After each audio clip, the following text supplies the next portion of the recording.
or our cross guards, or quite frankly, it wouldn't do no good for our plows that have been trying to get up and down those streets. So I want to commend the mayor and the chancellor for changing their decision and making sure these schools stay closed. And does it concern you that they're and I understand a lot of the rationale to do perhaps what they did.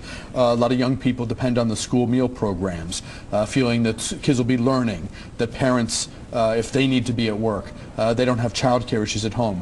On paper, there are a lot of good reasons to say, hey, let's get school open if we possibly can. But are you concerned? Because I know a lot of people were. Yeah. There was a firestorm of controversy. Were you concerned that they thought that their conclusion after looking at all the data was, we can do this just on a 2-hour delay? Yeah, I mean, clearly we couldn't. I mean, the federal government is closed, and you have so many other folks that would have to, you know, drive or move their kids from one place to the other.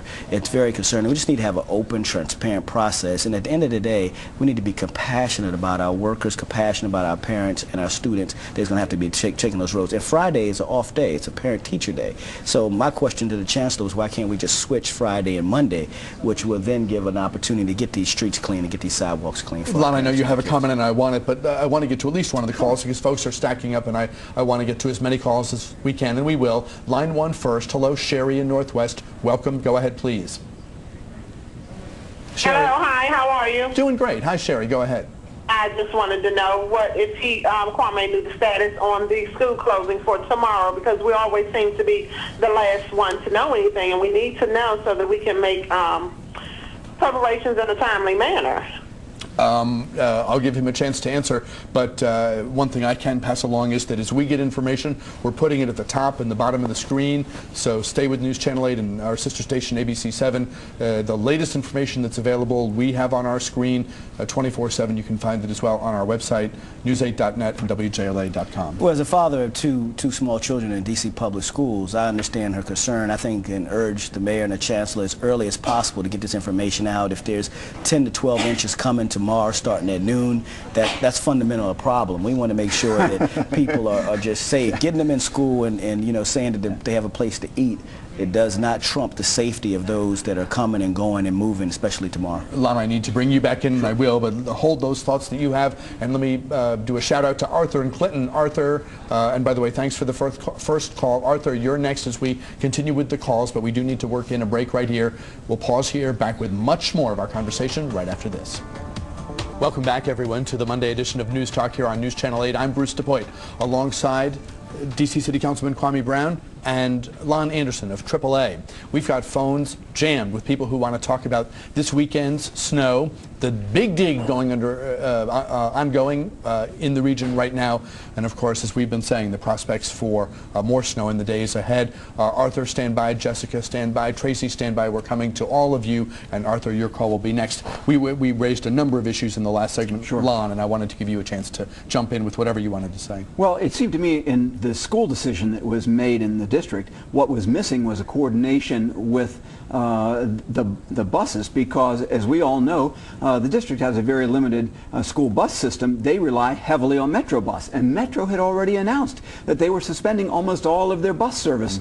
So the question becomes, how are you going to move those school children to the school safely if they, who normally rely every day on Metro buses, have no buses to take? And it seems to me that was an essential piece that was needed if we're going to talk about moving children safely to school. And of course, Metro Rail is running underground, but with a sharp decrease in frequency from what we're accustomed to, particularly in the rush hour periods, in the morning and evening commuting periods where trains come every 5 to 7 minutes. Now the breaks in between trains are significantly longer. Yeah. Well, let me just say, if in fact the Metro continues to have the service that they're predicting for tomorrow, then clearly schools, you know, we need to take a real quality look at should we open schools. With 10 to 20 inches coming, with Metro limited service, and for those that are going to school out of boundary, which a lot of our youth do, and using Metro, it's just unacceptable, and we need to let parents know early.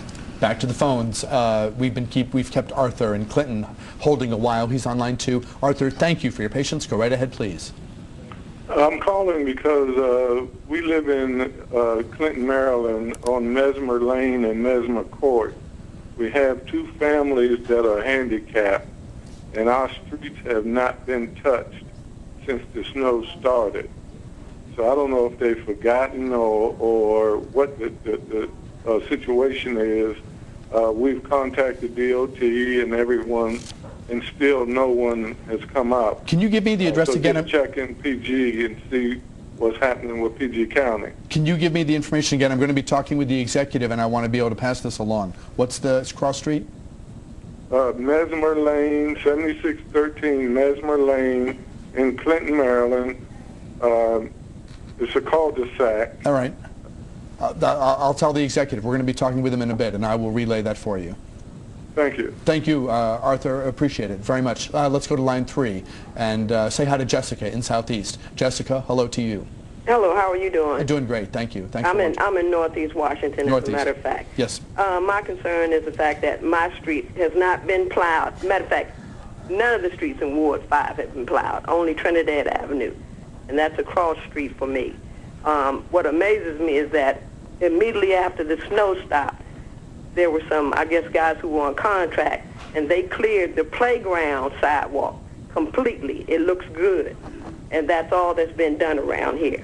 Do you feel, now, given that this is a top 2, top 3 storm, you know, not the sort of thing anyone locally deals with on a regular basis, are you frustrated that more plows haven't been in the neighborhood more often, more quickly? Yes, I am. I'm frustrated due to the fact that we never see, and like I said, I live in Trinidad, in the Trinidad neighborhood, right on Children's Street, and we never see a plow. It may be 3 or 4 days. We just would like the hump in the middle of the street to be removed. That would help us some. What is your address, Jessica? 1357 Children's Street, Northeast. Well, we'll make sure that we get that out to Gabe Klein, who's been very responsive, the director of DDOT, and making sure that when we get calls like that, that we go over and see if we can get the crews over there. They've been pretty responsive, so we'll make sure he gets that, okay? Yeah, just get the humps out the street like in Holbrook, Children's, all around here, and we can make it. Is this a separate issue you're referring to, the speed, the calming measures? No, I'm talking about the snow. So you're talking about snow. All right, okay. Just wanted to be sure. Just wanted to be sure. All right. I want to touch base with you tomorrow and make sure that we get someone to her area. And we have my staff is texting Gabe Klein right now, who does a phenomenal job to follow up on that. All right. Thank you, Jessica. Good luck to you and the folks in your neighborhood. Thank you very much. Both of you talk about some of the things you know, I don't think anyone has the view that we all sit back and wait for government to come and solve every problem. What should we be doing for our neighbors, or just common sense to help folks in the community we might never meet or never know? Well, one of the things that we need to do is, one, to make sure that, you know, for those seniors that live in your neighborhood, check on them. Yeah. People are shoveling their sidewalk or shoveling in front of their ways, and, you know, if you can, help a neighbor. I think this is all area pitching. I know I will be getting on a Bobcat later on this evening, and we're going to go to a couple senior houses in Southeast that, you know, I know that they're 80 years old, they can't get out, but if an emergency takes place and someone needs to get them, we want to make sure that they're able to get out. Secondly is to stay off the roads. Only go out if you absolutely have to go out. I think it's very important that as our plows are out there, our men and women are out there trying to do their job. It's nothing frustrating. After I talked to one, Bruce, and he just said it's nothing frustrating than wanting to go down the street and can't.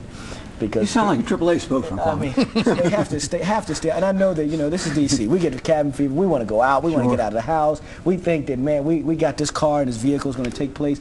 But I would just urge people to get off of the roads unless necessary, and allow our men and women to make sure the sand is down. The temperature's going to drop. We're going to get more snow. And the best thing we can do is help. Melted snow will ice. And the best thing we can do is help the men and women help us that are out here trying to make that happen. Bruce, I would second that about staying off the roads, but the other thing is, if you do have to venture out, make sure that you and your car are ready for the trip.